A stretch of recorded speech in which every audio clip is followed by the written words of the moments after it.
Hello everyone, welcome. This is Celestial Rhythms and Khoji. March Madness and beyond. Yesterday we had spring equinox, the moment when the sun exactly comes over Earth's equator, changing from south to north. That's a powerful moment, a starting point of the natural year for the northern hemisphere, where about 90% of people are living. So this is a very important moment. And I'm charting this moment here for Greenwich, as you see. Greenwich being the Earth's navel, where the umbilical cord is attached, the 0 meridian. It's a thing we humans have decided, but nevertheless it's a very important thing, because we are co-creators, and if we decide that's the 0 point, then that's what it is. Anyway, so here we see that moment charted for Greenwich, and you see the sun at 0 degrees Aries. That's what it shows up in the zodiac. When the sun changes from Pisces over to Aries, that's by design the moment when the new year starts. And you see the sun is approaching Chiron and the black moon. Within 5 to 6 days this conjunction will be exact, bringing us up to the 26th, and just keep that in mind. We will get to that later. So in this chart you see the moon was here in Aquarius, mid-Aquarius, just about 3 days before new moon. New moon will be on the 24th, another important point which will have the sun around in this location, even closer to that conjunction of dark moon and Chiron, which is the most important configuration in terms of what we're experiencing right now. That whole fear, panic, whatever you call it, pandemic, all these things rotate around these two points. The dark moon being the place where all the unprocessed emotions, fears, things we don't want to look at, they all kind of settle in that point, like the deepest trench in the ocean. And then Chiron now coming and joining and bringing light into all that darkness and bringing it to the surface, so we can process it and hopefully heal it. That's really the whole work which is happening right now collectively. These 2 points, as you see, are squaring the nodal axis. This is the north node here in Cancer at 4 degrees 30 at that moment. The south node of the moon on the opposite side. That's the places where the moon's orbit cuts through the sun-Earth plane. That's a very powerful point where sun and moon energy come together, and astrologers consider the nodes as kind of the most dynamic axis in the astrological chart. It moves us into the unknown and gives us the stand on everything we have experienced already. It's our assets are here in Capricorn in that sense, still collectively, and our direction of evolution is in Cancer, which means the integration of emotions, feelings, and getting a better understanding also of the very basic things, primal, and history. History is another big word for the sign Cancer. Cancer is the roots, where we come from collectively. So it's kind of bringing light into history in a bigger picture. So this is, as I say, the main configuration we are looking at in terms of what we are experiencing with that whole coronavirus. Now there is this other configuration, and actually there's lots going on in the sign Capricorn. There is this group of 4 planets which you see here, and then there's Saturn here at the very cusp into Aquarius. Saturn is at 2950 right now, so Saturn will change signs just in a couple days here. But these 4 are all by itself very narrowly congested together: Pallas, Mars, Jupiter and Pluto. Pluto being here just barely below the horizon, the ascendant in Greenwich at that moment. So what does that tell us? First, Pluto is the planet of change, of metamorphosis, of taking down the old, making space. It's Shiva's energy to create the fertile soil for new creation to take place. Pluto, its other name is Hades, the lord of the underworld, ruling in Scorpio. Now Pluto is here close conjunct with Jupiter, Mars and Pallas. Jupiter and Mars actually had a very exact conjunction just about 12 hours after that moment when the Sun changed over into Aries. So this energy of Jupiter, Mars is very prominent for the whole year. So is Pluto and Pallas. They're all kind of making one big group of energies which are working together.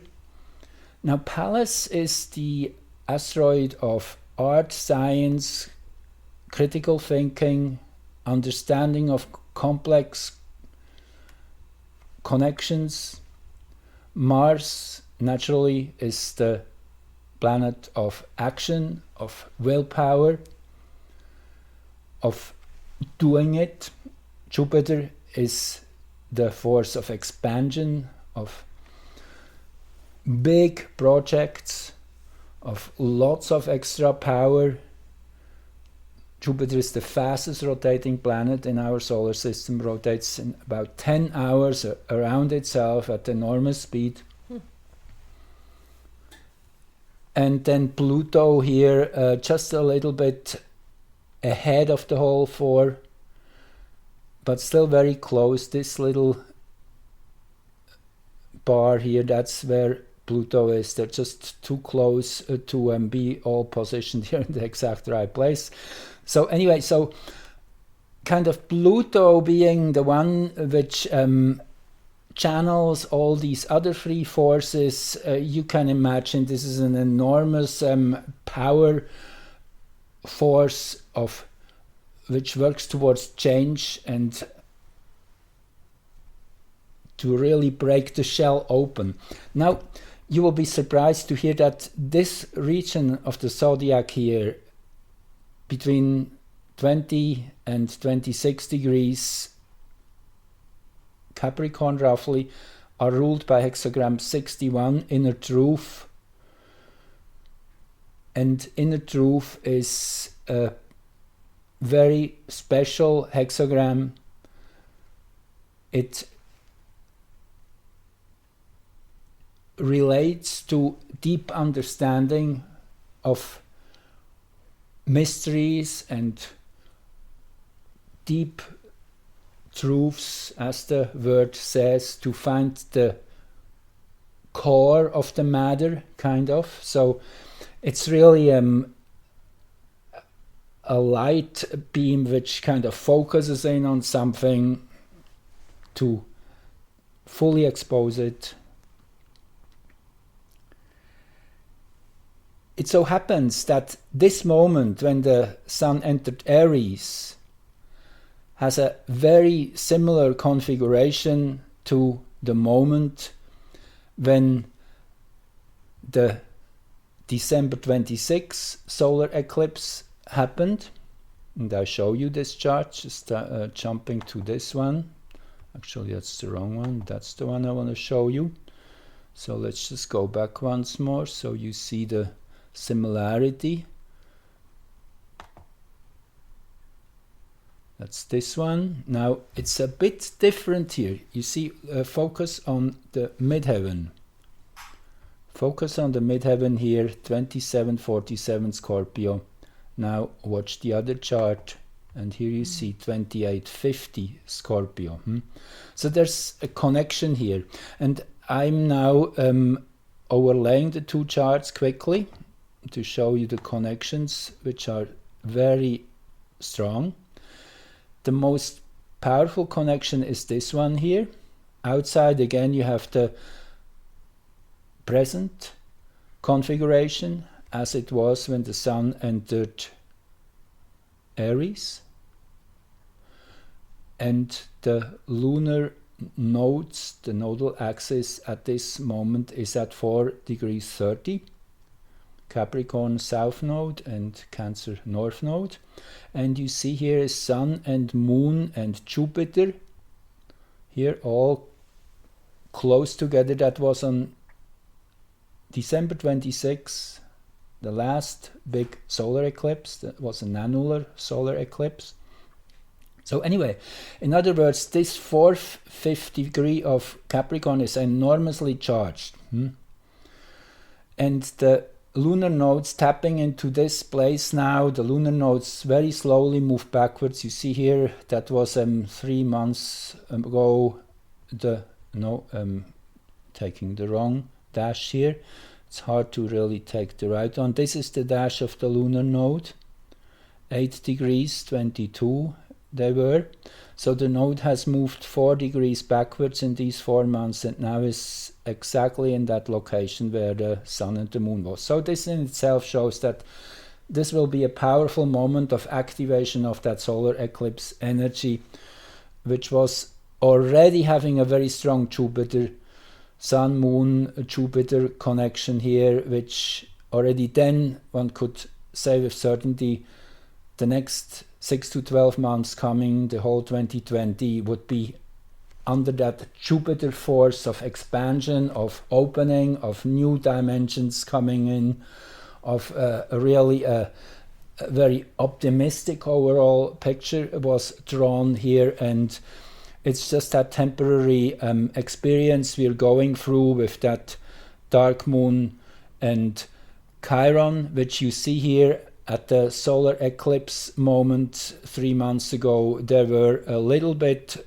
behind here still from where they are now. And interestingly enough, these two pretty much are making the midpoint of where the Sun is now at spring equinox. So that means again this is a reactivation of that theme too. And I mean, we already could tell then and there that this would be an important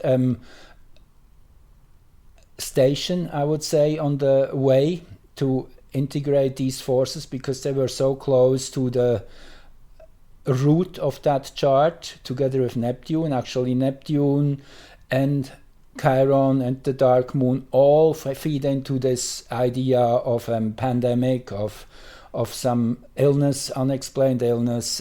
So this already was very clearly visible for anyone who would have read this chart correctly. Naturally, there are always many levels to a planet's energy, and it's not always easy to understand which level will come in most prominently. But that's definitely one of the very strong expressions these 3 points can have. So anyway, this is this connection now. I will just quickly mention there is a whole bunch of other asteroids and centaurs which I have not really drawn into these charts right now because it would populate them too much. I just want to mention that there's 2 centaur planets, Pholus and Quaoar, both newer discovered points which are exactly at this point too, 4 degrees, 5 degrees Capricorn. Pholus is known as the seer among the centaurs, the one also which appears in charts usually when radical changes and turns are happening. When someone finally makes the big step to end a habit, for example, or to have the courage, the guts to go into something totally new. So this is very interesting in itself. And Quawar is a creation deity, named after a creation deity, I should say, from the Easter Islands. So another very powerful little body which speaks of recreation, new creation, of rebirth in many ways. And the South Node, as I said earlier, is our assets, what we are bringing with us from the past, and in that sense also it's a resolution of the past, which all these points are asking for, together with Sun and Moon and Jupiter here. So it's all in all, there's a tremendous focus backwards on resolving all the issues which we bring with us as baggage, overall speaking. Now, furthermore, in this eclipse chart, if we take this as the base of what's evolving and which now has been strongly activated just by the Sun's entry into Aries. So this activation point has the Moon here at the cusp of the 3rd house, the Moon of earlier today when the Sun changed into Aries. The Moon was here at 13 degrees Aquarius. At the cusp, at the cusp of the 3rd house here, the 3rd house being the house of information flow, of exchange of new ideas. I find this really highly interesting, as it is really the moment now which it seems the channels are breaking open. All of a sudden everybody sees things they haven't seen before. It's that Moon in the 3rd house which also makes us talk with each other and share ideas more, and I guess that whole social distancing actually increases the online and whatever the long distance connections and deepens them and makes them more important, for sure, because we have to do something. So why not go more online and chat and share ideas with friends. Now, speaking of that whole tie down, I just want to go back now to today's chart and show you something interesting in this chart. We have Sedna here and Vesta at the 4th house cusp. Actually, Sedna is very exact, and Sedna has been playing quite an important role lately. Now, Sedna, it has been named after an Inuit goddess of the deep sea. Sedna is a very special orbiter. It takes about 11,000 years to circle once around the Sun. It's a deep space messenger, bringing information from far away and from distant past, both. It's also related to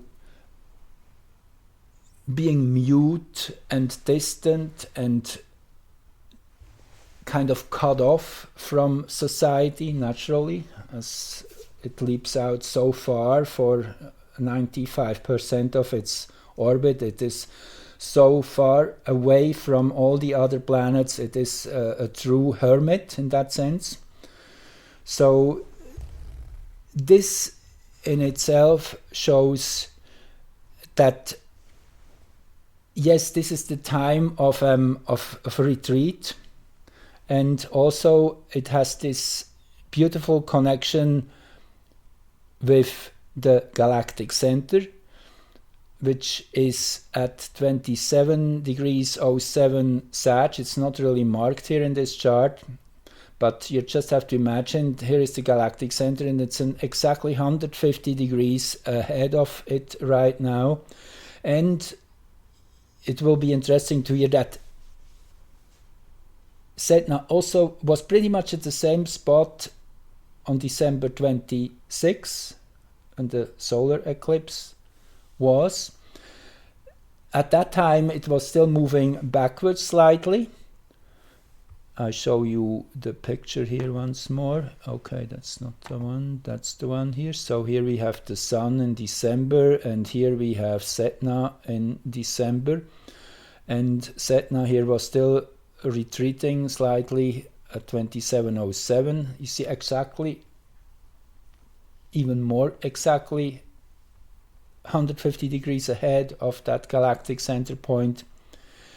And as time went, for a few more weeks, Sedna was retreating still a little bit. And then about 2 months ago, the whole movement changed, and it started moving forward again. And because it's a very, very slow moving point, it just has come back again to where it was at around Christmas last year. So anyway, it shows you that this connection between Sedna and the galactic center seems to be quite important. Actually, it will be again exactly 150 degrees ahead on the 25th of March. Remember, I mentioned 26th of a really kind of key point, and I will talk about that in my next broadcast here, my next podcast, I should say. Anyway, so let me see if I want to add something here still.